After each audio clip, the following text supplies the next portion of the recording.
Antes do despertador, existia despertadores humanos. Essa era uma profissão bem antiga, que obviamente não existe mais, mas que com certeza era uma coisa bem interessante. Essa profissão surgiu na Europa. As pessoas eram contratadas para bater na janela com varas compridas ou atirar ervilhas com um canudinho.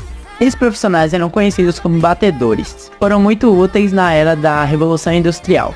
Com a invenção do despertador em 1866, os batedores foram perdendo suas funções. Hoje, com os celulares, são os próprios despertadores que possam ser extintos. Esse foi o vídeo, espero que vocês tenham gostado. Tchau e até a próxima.